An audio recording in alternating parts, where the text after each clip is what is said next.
오늘 본문이 예수님의 적어도 요한복음에서는 공생애의 마지막 교훈을 하시는 자리입니다.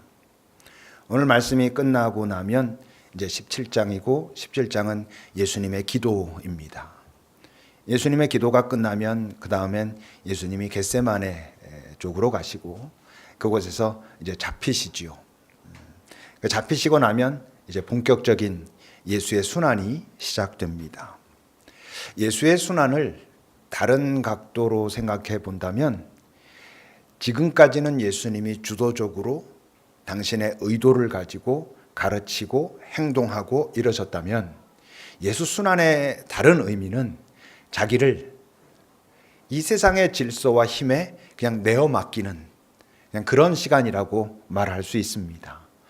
그래서 예수의 순환이 시작되면 예수님은 매우 수동적으로 변하고 그들이 하는 모든 것에 자기를 그냥 맡기고 있는 그런 시간들이 이제 진행되게 되지요. 근데 이제 그게 오히려 거꾸로 그들 스스로가 자기네들의 실체를 드러내고야 마는 이 세상의 질서가, 그리고 그들이 그렇게 행동함으로 예수가 어떤 분인지가 더 분명하게 되어버리고 마는, 마치 나방이 불 속으로 뛰어들어서 자기네들이 스스로 자기를 태워버리고 마는 그런 일이 이제 벌어지게 되지요. 그러나 어쨌건 이제 한동안 제자들은 예수님을 볼 수가 없게 됩니다. 더 정확하게 말하면 볼 수가 없다기보다 따라갈 수가 없는 것이죠. 우선 겉으로 드러난 이유는 제자들이 용기가 없고 아직 두려움 속에 사로잡혀서 따라가지 못하는 거지만 더 본질적으로는 무엇입니까? 예수님이 홀로 가셔야 하는 길이니까. 이 순환의 시간은 예수님 홀로 감당하셔야 하는 그런 길이고 시간이기 때문에 제자들은 믿음도 부족하지만 믿음이 있어도 그들이 갈 수 있는 길이 아닙니다. 그러니 예수님을 더 이상 볼 수가 당분간은 없는 것이지요. 앞에 16절에 보면 그래서 예수님께서 그렇게 말씀하십니다. 조금 있으면 너희들이 나를 보지 못하게 될 것이다. 그러나 물론 조금 더 지나면 나를 보게 될 것이다 라고 말씀하십니다. 우리는 이제 이 상황을 알고 있으니까 이제 이 말씀이 순환과 십자가를 말씀하시는 것이고 다시 오신다는 건 부활의 예수께서 다시 제자들 앞에 당신을 드러내는 그런 것을 말씀하신다는 것을 알고 있지만 제자들 입장에서는 도저히 이해할 수가 없는 이야기인 거죠.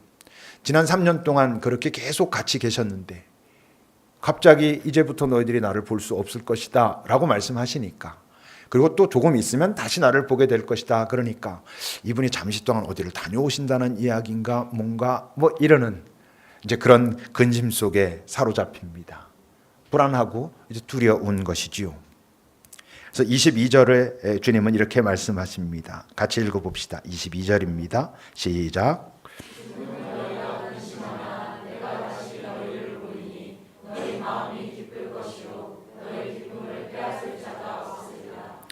이 말씀 속에도 이미 예수님이 전제하고 있는 게 있지요. 이런 말씀들 우리가 잘 받아고 알아채야 나중에 스스로 어떤 굴레에 잡히지 않습니다. 무슨 뜻이냐면 너희가 지금은 근심할 것이다 이렇게 말씀하고 계시잖아요. 자칫 우리가 예수를 믿으면 근심하면 믿음이 부족하고 두려워하면 그 믿음이 부족한 거라고 생각하지만 근심할 수 있다는 것입니다. 근심하게 될 거라는 것이죠. 오히려 근심하는 것이 당연하다는 것입니다. 자주 말씀드리지만 근심, 그것은 내가 지금부터 근심하자 시작하는 게 아니잖아요. 올라오는 것이잖아요. 그러니까 근심할 수 있는 것입니다. 문제는 항상 뭐라고? 그 근심을 이겨내지 못하는 거, 버텨내지 못하는 거, 그것이 문제지 근심이 올라오는 것 자체는 실제로 아무런 문제도 없습니다. 가룟 유다가 아무리 자기 나름대로 판단하고 이렇게 하는 게 옳은 거야 라고 생각한 것 같아도 결국 무엇이 그를 그렇게 움직이게 한 것입니까? 근심과 두려움을 이겨내지 못하기 때문에 그런 것이죠. 벌어지고 있는 현상들을 보면서 이게 지금까지 내가 따라오던 예수를 계속 따라가도 될 것인가 라고 하는 그 근심을 이겨내지 못하니까, 분명히 많은 증거를 보았음에도 자기가 머리로 생각해봐도 이분을 계속 따라가는 게 맞는데 라는 것이 있음에도 불구하고 눈앞에 확 다가와 있는 근심과 두려움을 이겨내지 못하니까, 버텨내지 못하니까 다른 선택을 하는 것이죠. 이제 그런데 오늘 예수님 말씀하고 계시는 이 근심은, 그리고 실제로 이제 제자들도 하게 되는 이 근심은 우리가 보통 하는 그런 근심들과는 조금 분명히 다른 것이 있는 그런 근심입니다. 다시 말하면 우리가 보통 근심한다고 할 때 뭔가 내 뜻대로 되지 않아서 어떻게 될지 알 수가 없어서 상황이 어쨌건 내가 판단할 때 이게 이상한데 이럴 때 이제 근심을 하거나, 신앙적으로 말한다면 내가 뭔가 되게 힘들고 아픈 상황 속에 있는데 예수님께 도움을 청하지만 예수님이 나를 도와주시지 않는 것 같아서 이럴 때 우리는 이제 많은 근심들을 합니다만, 오늘 이 근심은 조금 결이 다릅니다. 어떤 근심이죠? 그냥 예수가 함께 있었는데 보이지 않아서 발생하는 근심입니다. 물론 예수님과 지금 이 상황은 이렇지만 우리로 말하면 어떤 걸 말하냐면, 내게 어떤 일이 발생한 게 아닙니다. 어떤 문제가 발생하고 걱정할 만한, 염려될 만한 슬픈, 아픈 일이 발생해서 하는 근심을 말하는 게 아니라 그냥 예수님이 느껴지지 않아, 예수가 보이지 않아, 내 안에 예수님이 계신 것 같지 않아, 이런 상태가 됐을 때 근심하는 근심입니다. 그러니까 실제로 이 근심을 우리 중에 하는 사람들은 의외로 많지 않습니다. 우리는 상황이 잘못돼야 근심하죠. 근데 우리에게 있어서 예수님이 안 보이는 건 그것이 어떤 현상으로 내 실제적인 삶의 어떤 현실로 나타나기 전까지 별로 문제가 아닙니다. 자각하지도 못하죠. 요즘 내 안에 예수님으로 충만한가 충만하지 않은가 이거 자각하고 사는 사람들이 별로 없습니다. 어떤 상황이 발생하기 전까지는. 12번의 만남이든 우리 영신수련이든 이런 것에서 제가 면담을 하게 되면 해보신 분들은 알겠지만 항상 처음 딱 만났을 때 제가 하는 질문이 있습니다. 그게 뭐냐면, 지난 한 주간 친구는 영적인 위로 속에 있었습니까? 또는 고독 속에 있었습니까? 마음의 흐름이 어떠했습니까? 이런 질문을 항상 합니다. 영적 위로란 그냥 단순하게 말하면 내가 주님과 친밀한 그런 관계 속에 있었는지, 아니면 주님이 의식되지 않고 멀리 느껴지고 오히려 나에게 등을 돌리고 계신 것 같고, 또는 내가 등을 돌리고 있는 것 같고, 이런 영적인 상태로 살았는지를 항상 질문하고 그것을 관심 있게 살펴보라고 합니다. 왜? 그 영적인 위로 가운데 있느냐, 주님과 내가 친밀한 가운데 있느냐, 멀리 있는 것 같은 그런 상태에 놓여 있느냐에 따라서 선택의 기준이 달라져야 하거든요. 우린 보통 선택을 어떻게 하냐면, 이렇게 하고 싶다라고 할 때 그렇게 하는 선택들을 대부분 하지만, 이런 부분들을 고민하지 않으면 어떤 부분이냐면, 내가 지금 영적 위로 속에, 다시 말하면 주님과 매우 친밀한 그런 관계 속에 있을 때 내게 올라오는 이렇게 했으면 좋겠다라고 하는 내 마음의 지향은 주님의 기쁨 또는 주님의 동참, 이런 선택들이라고 한다면, 내가 지금 주님과 매우 멀어져 있고 그와 관계가 떨어져 있고 이럴 때 지금 내 안에서 올라오는 내 지향, 이렇게 됐으면 좋겠다라고 하는 것은 주님께서 보실 땐 아닌데 라고 할 경우들이 꽤 있거든요. 근데 우리는 내 마음의 그 감정의 자각이, 이제 내가 무엇을 하고 싶다라고 하는 거기에만 충실하지, 이렇게 원하게 하는 지금 내 마음의 중심의 그 상태가 무엇인가를 살펴보는 데는 익숙하지가 않아요.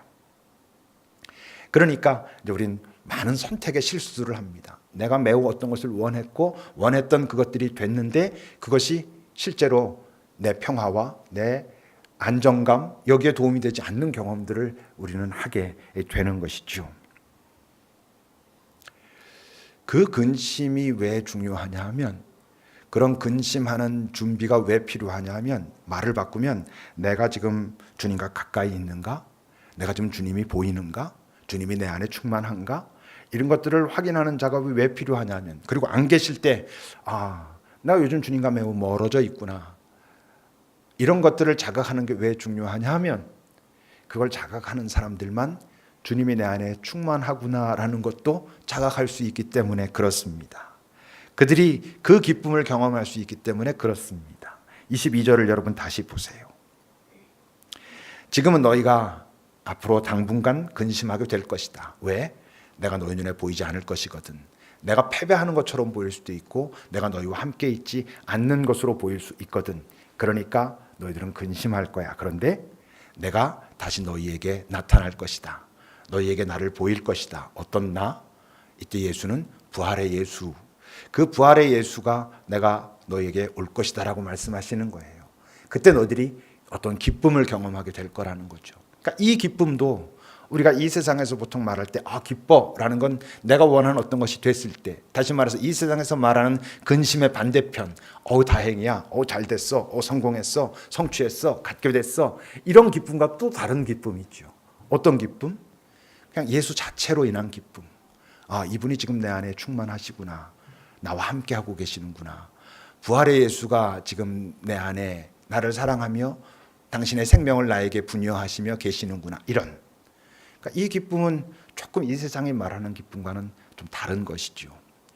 예수의 생명으로, 조에 영원한 그 생명으로 내가 충만함을 느끼는 그런 기쁨이고, 또는 아가파오, 하나님의 사랑이 나를 깊이 감싸고 있는, 내가 이런 존재임에도 불구하고 내 안에서 그 사랑으로 나를 붙들고 있는 그 기쁨으로 충만한 기쁨. 그러니까 예수님 뭐라 그러셔요? 그 기쁨은 다른 어떤 것도 빼앗을 수 없다, 이렇게 말씀하시죠. 우리가 다른 어떤 것도 빼앗을 수 없다라고 할 때 그 다른 어떤 것이라는 게 뭐겠어요, 여러분? 이 세상의 어떤 근심이죠. 이 세상의 어떤 근심거리들. 근심만일까요? 아닙니다. 이 세상의 어떤 기쁨도 이 기쁨을 빼앗으려면 막 빼앗으려고 덤빌 수 있다는 거예요. 우리가 예수를 믿으면서 자칫, 여기는 여러분들 그러지 않겠지만 빠질 수 있는 오해가 있어요. 주님으로 인하여, 어쩌면 주님으로 충만하여 기쁨이 있으면 다른 이 세상의 다른 것들은 나를 기쁘게 하지 못할까요? 또는 내가 주님으로 인하여 충만한 그 기쁨으로 있으면 이 세상의 어떤 것도 더 이상 근심하지 않을까요? 아닙니다. 이 세상의 많은 것들을 충분히 잘 기뻐할 수 있고 잘 근심할 수 있죠. 단 뭐가 다르냐 하면 그 기쁨이 있는 상황 속에서 이 세상의 많은 것들을 기뻐하고 근심하느냐 하는 것하고, 그 기쁨이 전혀 없이 그냥 이 세상에 있는 어떤 그 기쁨이 기쁨 자체이고 근심이 근심 자체이고는 좀 다른 것이죠. 어떻게 다를 것 같습니까, 여러분?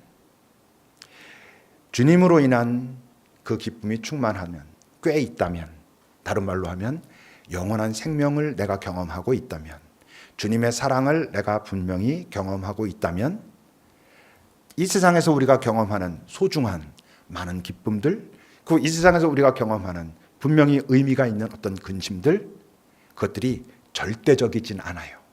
절대적이지 않다는 뜻은 내 존재의 근간을 흔들 만한 문제는 아니라는 거예요.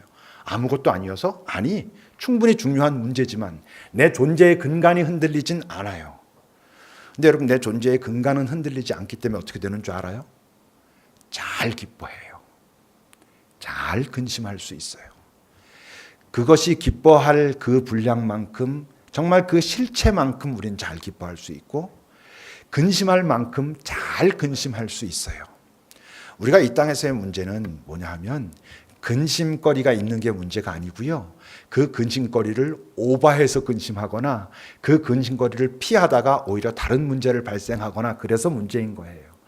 이 땅에서 벌어지는 많은 근심거리가 있다면 잘 근심해야 그 근심을 통과할 수 있어요. 그 근심을 이겨낼 수 있어요. 그런데 여러분, 한번 삶을 잘 돌아보세요. 어떤 걱정거리가 생겼어요. 어떤 상황이 생겼어요. 그럼 딱 그만큼 걱정합니까? 아닙니다. 대부분은 거기다 꼬리에 꼬리를 물고 전혀 거기랑 관계도 없는 전혀 다른 데 가서 근심하고 있고요. 주님께서 내게 허락하신 그 기쁨이 없는 상태에서 어떤 기쁨을 가지고 있으면 그것을 딱 그만큼 기뻐하는 게 아니라 그 기쁨에 집착하게 되고요. 그 기쁨이 나를 다른 방향으로 이끌어가고요. 막 이렇게 만들어냅니다. 그러니까 예수의 기쁨을 가진 자들은 이 세상의 기쁨에 무관심해지고, 예수의 기쁨을 가진 자들은 이 세상의 어떤 근심거리도 아무것도 아닌 것이 되는 게 아니고, 오히려 예수의 기쁨, 예수라고 하는 존재, 그 생명, 그 사랑으로 충만한 자들이 이 세상의 많은 것들을 아주 잘 기뻐할 수 있고, 잘 슬퍼할 수 있고, 잘 염려할 수 있어요. 바로 그렇기 때문에 가장 잘 대처할 수 있어요. 바로 그렇기 때문에 그들이 누리는 특권이 있어요. 예수로 인하여, 예수의 생명과 사랑으로 인하여 그것을 기뻐할 줄 아는 자들, 그것을 자각하기 때문에 기뻐할 줄 아는 자들, 역으로는 어떤 자들? 예수가 나와 함께 있지 않을 때 근심할 줄 아는 자들. 지금 주님이 나와 함께 계시지 아니하므로 나의 많은 선택들은 내가 원하는 대로 흘러갔을 때 꽤 위험할 수도 있겠구나를 자각할 수 있는 자들, 기쁨으로 충만하기 때문에 그 기쁨이 주님과 함께 공유되는 어떤 것이라는 것을 알고 있는 자들에게 주님께서 주시는 특권이 있어요. 뭘 것 같아요? 바로 그런 사람이 이 세상의 많은 상황들 속에서 경험하는 기쁨 또는 슬픔, 근심 이런 것들을 여전히 가지고 있을 텐데 바로 그런 기쁨과 근심에 주님이 동참하신다는 거예요. 그의 기쁨에 함께 하세요. 이 세상의 기쁨에, 이 세상의 슬픔과 근심에도 함께 하세요. 그게 여러분 본문 23절과 24절의 이야기입니다. 같이 읽어봅시다. 23절, 24절입니다. 시작.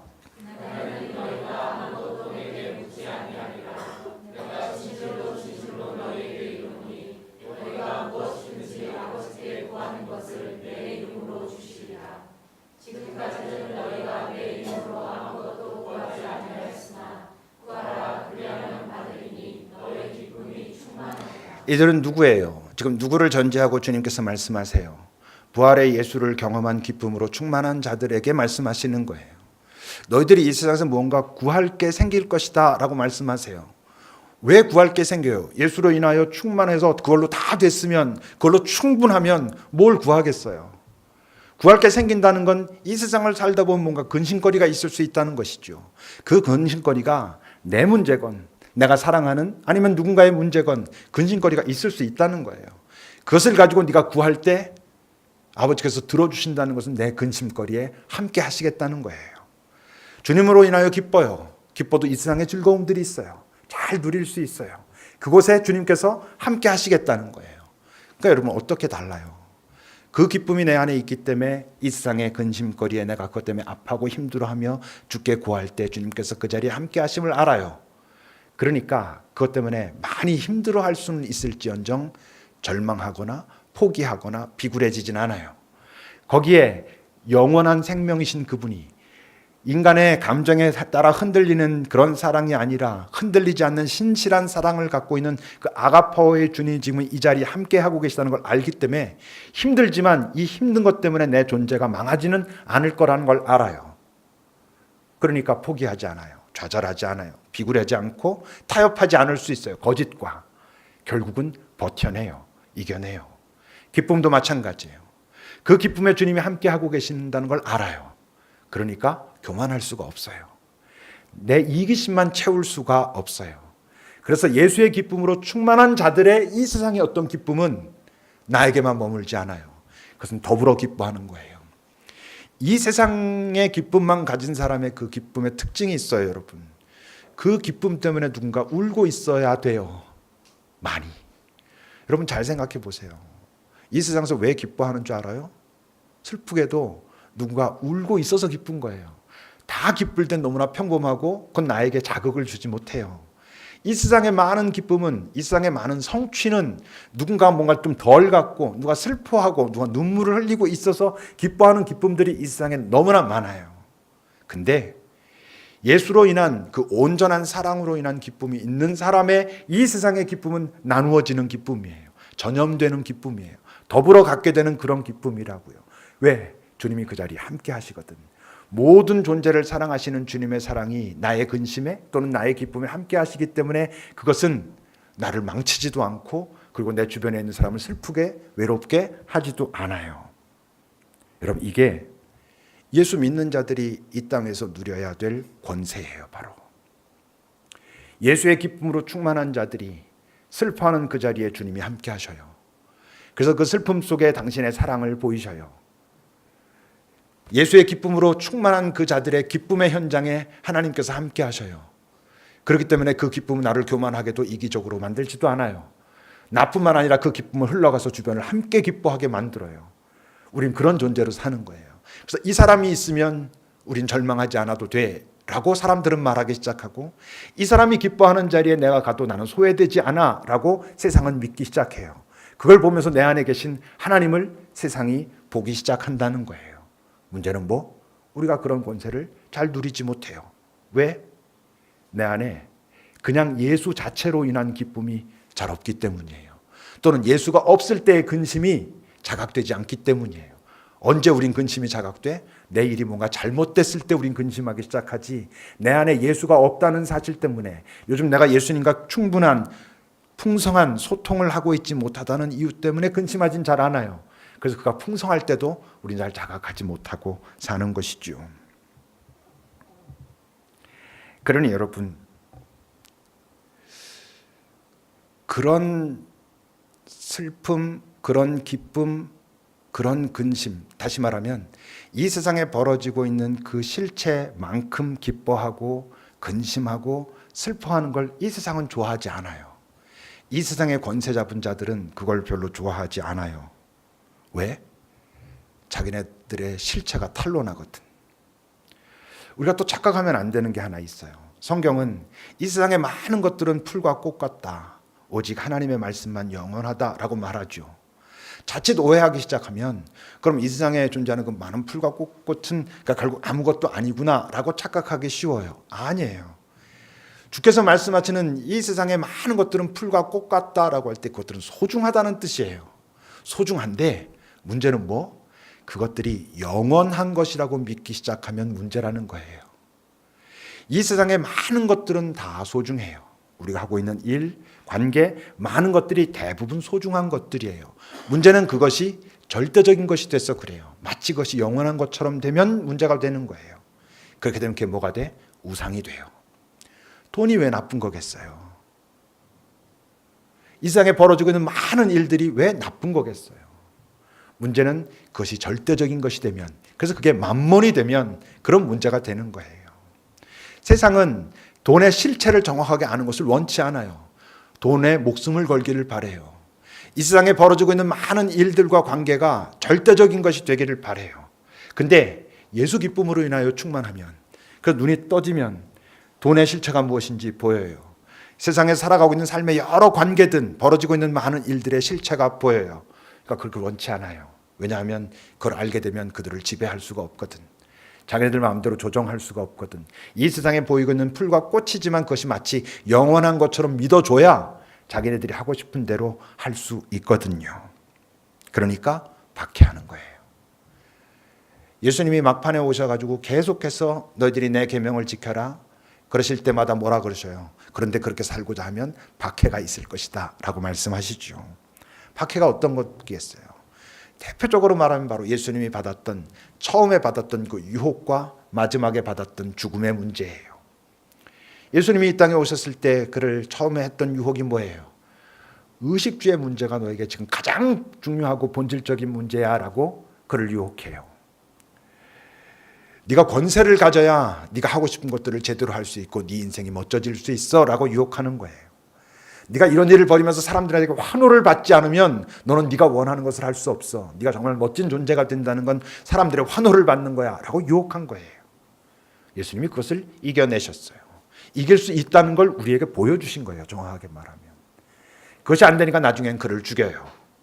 그런데 사망은 예수의 생명을 이길 수 없었어요. 그래서 예수가 그 모든 것들을 다 이기신 거예요. 근데 연약한 인간들은 변절해요. 요즘 뭐 하도 한국교회 이렇게 저렇게 욕을 많이 먹습니다만, 특히 그 종교 지도자, 우리 교회 지도자들이 욕을 많이 먹습니다만, 잘 보면 그때 처음부터 그랬던 건 아니에요. 처음엔 나름 진짜 엄청, 제가 신학교 다닐 때만 해도 그 뭐 목사님이나 이런 사람들 엄청 존경하고 그 신학생들한테 거의 뭐 우상이라는 표현이 좀 그렇지만 굉장히 좋은 모델로 그랬던 사람이에요. 와서 첫 번째 제가 신대원 1학년 들어갔을 때 저쪽 좀 송파구에 있는 그 김모 목사가 와가지고 수양 그 사경회 신학생들 사경회했을 때 그 신학생들 처음에 들어서 얼마나 뜨거워요. 얼마나 그 정의감에 하나님을 향한 사랑에 불타 있어요. 그 목사님 오셔가지고 사경했을 때 다들 펑펑 울고 난리들 났었어요. 지금 같은 이런 모습 아니었어요. 변절하는 거예요. 이 세상은 제대로 보는 사람을 그냥 두기를 원치 않아요. 망가뜨리고 싶어 해요. 그래서 변해요. 근데 주님은 안 변하셨어요. 그래서 그분을 신실하다 하는 거예요. 변치 않으시는 분, 그 본질이 변치 않으시는 분, 그 승리하신 그분이 오늘 말씀하시는 거예요. 33절입니다. 함께 읽어보겠습니다. 33절 시작.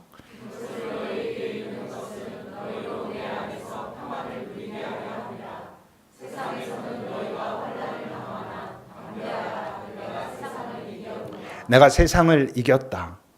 세상을 이겼다는 것은 좁혀서 구체적으로 말하면 이 세상의 모든 유혹을 이겼고 그리고 죽음의 문제까지도 이기고 내가 해결했다라고 말씀하시는 거예요. 근데 언뜻 생각해 보면 아직 십자가 부활 사건은 있기도 전이에요. 그래서 먼저 선언하고 계시는 거죠. 이거를 선취라고 해요. 먼저 취하는 거예요. 벌어지기 전에 미리 취하고 있는 거예요. 왜? 당연한 것이어서. 어둠은 빛을 이길 수 없어요. 거짓은 잠시 속일 수는 있을지 모르지만 진리를 이길 수 없어요. 사망이 예수님을 잠시 십자가에 달아 죽이는 것 같아 보이지만 그 사망은 생명을 이길 수 없어. 그들이 예수에게 그렇게 하겠다라고 덤비는 그 순간 그들은 이미 패배가 보장된 거예요. 자신들은 몰랐지만. 그러니까 예수님은 지금 미리 선언하세요. 내가 세상을 이겼다. 그 모든 것을 이겼다라고 말씀하세요. 그러면서 우리에게 담대하라 하시죠. 다른 곳에서는 안심하라 이렇게 번역되기도 한 단어예요. 몇 번 사실 사용되지 않았는데 사용될 때마다 명령형으로만 사용돼 있어요. 담대하라, 안심하라. 안심 이젠 되지 이게 아니에요. 담대하라는 거예요. 담대하라고 명령하시는 이유는 뭐게요? 상황 자체는 담대할 만한 상황이 아닌 것처럼 보일 수도 있지만 이런 뜻이에요. 상황 자체는 근심할 만한 것으로 보일 수도 있지만 내가 너희와 함께 있는 한, 아까 그 근심이 아닌 내가 너희와 함께 있는 한 근심한 상황처럼 보일 수 있어서 근심하겠지만 그러나 근심함에도 불구하고 담대하라는 거예요. 포기하지 말라는 거예요. 좌절하지 말라는 거예요. 왜? 이미 내가 이 모든 것들을 이긴 그런 내가 존재고 너희들이 나와 함께 있기 때문이야 라고 말씀하시는 거죠. 그러니 담대하라라는 명령에 합당하게 내가 존재하려면 필요한 게 뭐예요? 그게 믿음이에요. 바로 그분이 어떤 분이었는지, 그가 무엇을 이 땅에서 행하셨는지, 그것을 행한 그분은 누구인지를 내가 알고 그것을 믿어야 지금 내 보이는 상황 속에서 그분을 발견해낼 수 있고, 그러면 근심할 만한 상황 속에서 잘 근심하지만 그러나 담대해요. 마지막까지 무너지진 않는다는 뜻이에요. 버텨낼 수 있다는 뜻이에요. 신명기 31장 6절을 같이 읽어봅시다. 신명기 31장 6절입니다. 함께 읽겠습니다. 시작. 너희는 강하고 담대하라. 두려워하지 말라. 그들 앞에서 떨지 말라. 이는 내 하나님 여호와 그가 너와 함께 가시며 결코 너를 떠나지 아니하시며 버리지 아니하실 것이니라.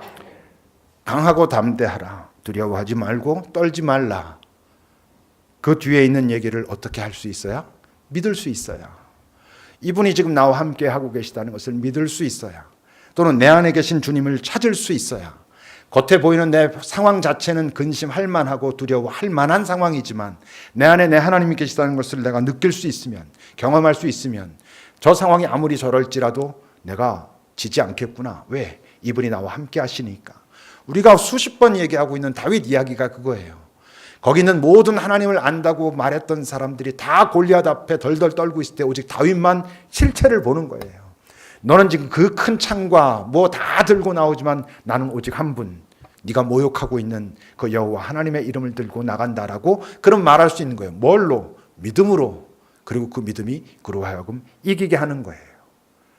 담대하게 만드는 거예요. 우리에게 그것을 말씀하시는 거예요. 예수님이 오늘 우리에게 너희에게도 그런 권리가 주어져 있다고, 내가 너희들에게 그런 특권을 주겠노라고, 담대해도 된다고. 왜? 내가 세상을 이겼고 너는 나를 주라 말하고 나를 구원자라 말하고 있으니까 그래도 된다라고 말하고 있어요. 우리가 자꾸 놓치죠. 근데 상황에 함몰되니까. 왜 두려워하지 말라 그런다고? 두려움이 올라왔을 때 두려움을 방치해두면 우리의 믿음은 없어지게 돼 있어요. 그러면 패배하는 거예요. 거기 끌려가게 되는 거예요. 술수를 쓰게 되는 거예요. 빨리 피하려고 하는 거예요. 여러분, 근심거리가 생겼을 때 빨리 피하려고 노력했더니 피해지더라.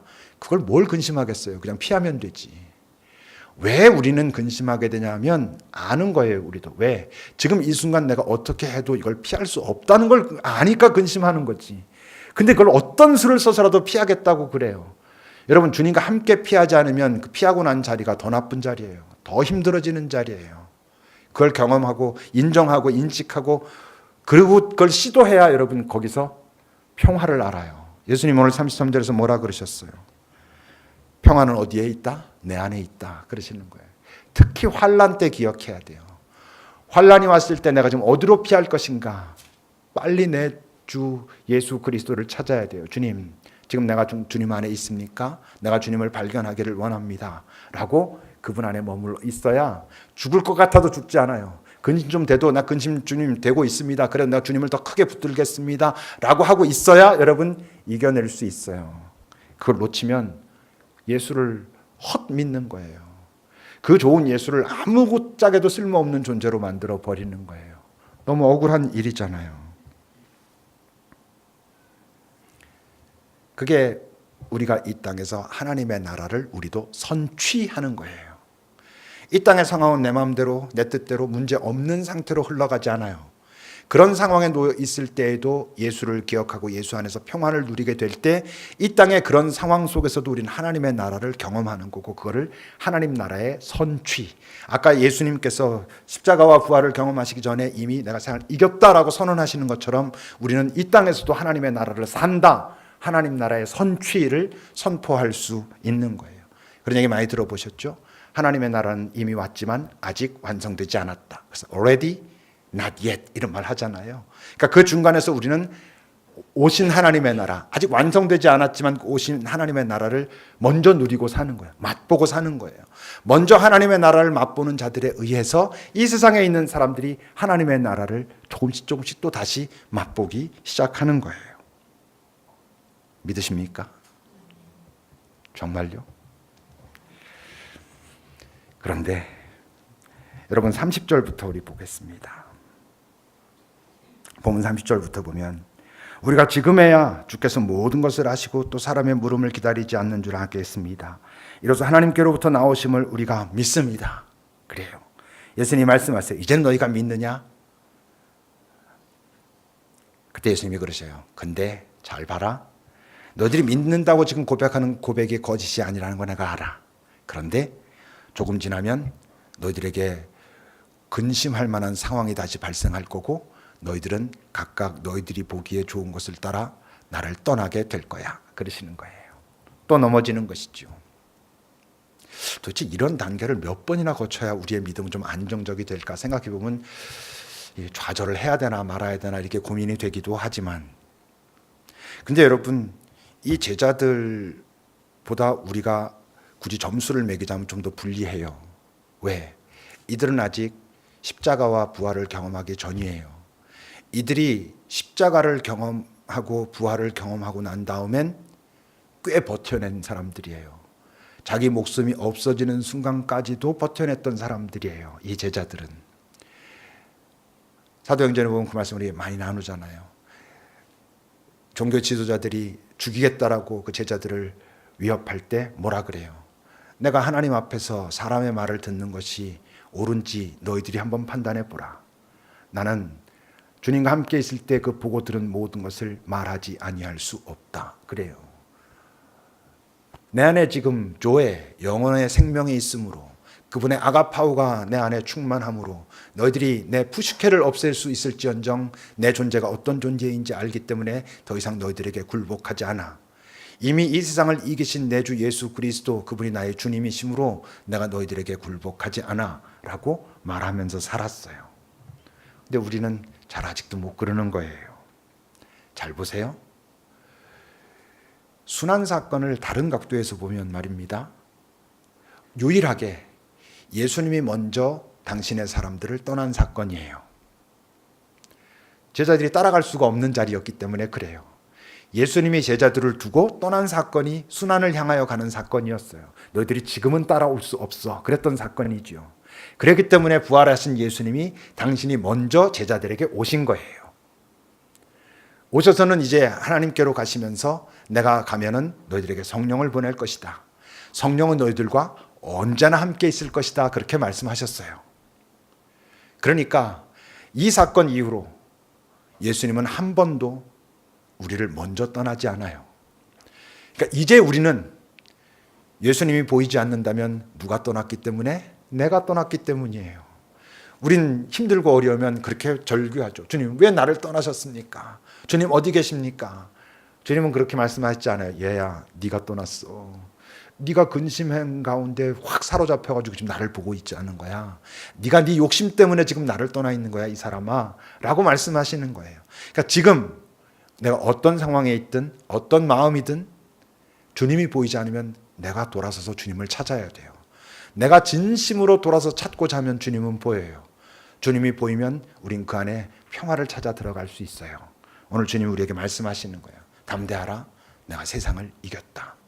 이미 이긴 사건 속에 너희들이 함께 있고 이긴 내가 너희와 함께 있을 테니까 너희들도 나와 함께 있는 한 지지 않아 라고 우리에게 말씀하시는 거예요.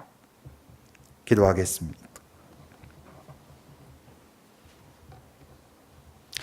우리의 삶의 현장을 여러분 잘 한번 보세요. 우리는 왜 근심에 빠져버리는지, 우리는 왜 좌절해버리고 포기해버리는지, 명확한 이유는 주님의 손을 놓치기 때문이에요. 또는 주님이 함께 하실 수 없는 자리에 있기 때문에 그래요. 우리 자신의 삶을 잘 보면서 그곳에 주님이 계신가 여러분 우리 잘 확인해 봅시다.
왕자와 똑같이 생겨서 그 왕자와 옷을 바꿔 입고 왕궁으로 들어간 거지였던 그 친구가 왕의 도장을 가지고 호도나 깨먹고 있으므로 왕자의 옷은 입었지만 여전히 거지로 살았던 그런 삶이 우리에겐 벌어지지 않게 하옵소서. 예수를 믿는다 하면서도 예수 믿는 권세는 이 땅에서 한 번도 사용하지 못한 채 그저 허울만 예수 믿는다고, 그리고는 이 세상의 기쁨에 집착하고 빠져들어가고 이 세상의 근심에 헤매다가 다른 쪽으로 흘러가는 그런 참으로 어리석고 억울한 인생 되지 않도록 오늘 우리에게 담대하라고, 내가 세상을 이기었노라고, 그리고 너는 내 것이라고 말씀하신 내 주님 안에 참 평안을 발견하며 살아가는 우리들이 되게 인도하소서. 예수님의 이름으로 기도합니다. 아멘.